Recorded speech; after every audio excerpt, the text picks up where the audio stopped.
En tant que politiste, moi je vais toujours au-delà de l'approche normative qui est propre aux juristes. Ouais. Mais déjà, entre les juristes, il y a une controverse. Ils ne sont pas d'accord, puisqu'on parle d'interprétation. Chacun va donner son point de vue. Et dans cette communauté de points de vue ou d'opinion, moi, en tant que politiste, ce que je peux dire par là, c'est que la fin du mandat, la durée du mandat, vous voyez, ça c'est une clause d'éternité. On ne peut pas revenir là-dessus. Et même dans la décision du Conseil constitutionnel, vous voyez donc certains considérants qui montrent que, appellent du moins à ce que l'élection soit organisée donc avant la fin du mandat, c'est-à-dire le 2 avril. Voyez, donc là, jusque-là, le Conseil constitutionnel est clair voyez, dans ses principes. Maintenant, qu'on soit dans cette période d'incertitude, comme je le disais tout à l'heure, ou bien une impasse qu'on a créée, je crois que c'est une question d'éthique, de responsabilité aujourd'hui qui se pose. Voyez. Donc, tous les présidents qui se sont succédés depuis l'indépendance, quand même, ont eu à laisser le processus se dérouler normalement. On a eu des passations de pouvoir qui se sont déroulées de manière vraiment paisible. Il n'y a jamais eu de problème. Je crois que le président actuel ne devrait pas faire moins que ça. D'accord. Mais ici, ce qui est clair, c'est que le processus ne pourrait pas se dérouler normalement. Ça, c'est plus clair. C'est avéré. Alors, bon, ça dépend de la décision du Conseil constitutionnel. Moi, c'est ma conviction. Moi, je pense que le Conseil constitutionnel va caler la date au 2 juin. Moi, c'est ce que je pense. On ne peut plus tenir une élection d'ici le 2 avril. Bon, tout dépend.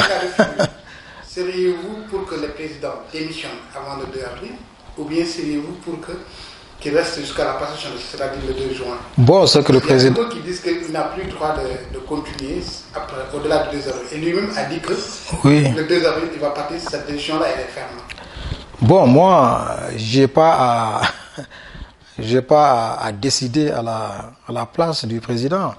Donc, lui, en âme et conscience, c'est lui qui va prendre une décision qui va engager sa responsabilité.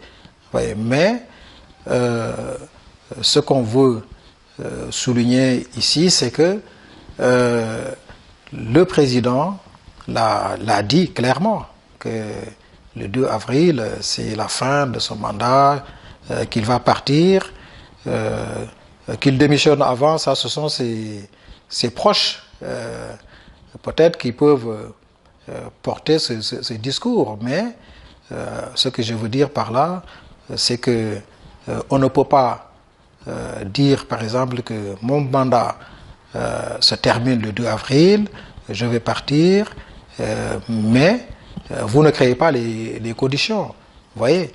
Et je rappelle qu'on ne sait pas ce que le Conseil constitutionnel va décider. Il ne faut pas qu'on lui prête aussi quand même une certaine attitude ou autre chose. Donc attendons de voir ce qu'il va dire, comme il a été saisi à la fois par des candidats qui sont déclarés, mais aussi le président avait dit qu'après réception des conclusions du dernier dialogue, qu'il va aussi saisir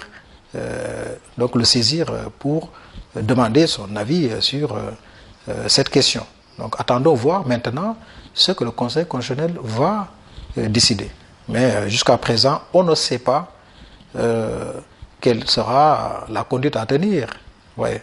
Oui, la conduite à tenir, mais ma préoccupation ici, c'est que si jamais le président quitte le pouvoir, comme le prévoit la loi, après la fin de son mandat, et que l'Assemblée est sur l'intérim pour organiser ensuite les élections, vous ne créez pas une certaine latitude après, pendant cette période-là? Parce que l'idéal voudrait que, bon, ça c'est ma façon de voir, l'idéal voudrait que le président reste quand même jusqu'aux élections, parce que 3 mois c'est pas trop, pour qu'ils organisent les élections et ensuite rendre le pouvoir à son successeur.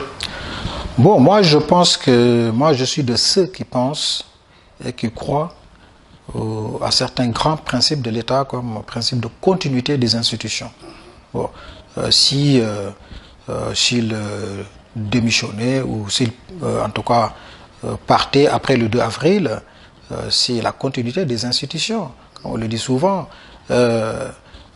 l'État est mort, vive le roi est mort, vive le roi, ou bien les hommes passent, les institutions demeurent. Ça, c'est le principe de la continuité des institutions. Vous voyez. Maintenant, il faut quand même dire que là aussi, il y a une controverse, même entre les juristes sur la question. Ouais, cette question de la carence ou la suppléance, c'est ce débat qui se pose actuellement.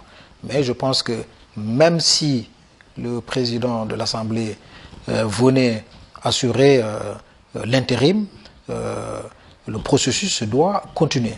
Ouais, ça, c'est ma conviction. D'accord. Alors, vous refusez toute idée de reprendre Absolument. le processus. Absolument. D'accord. À partir du moment où le Conseil constitutionnel a rendu une décision qui s'impose au pouvoir public et aux autorités administratives.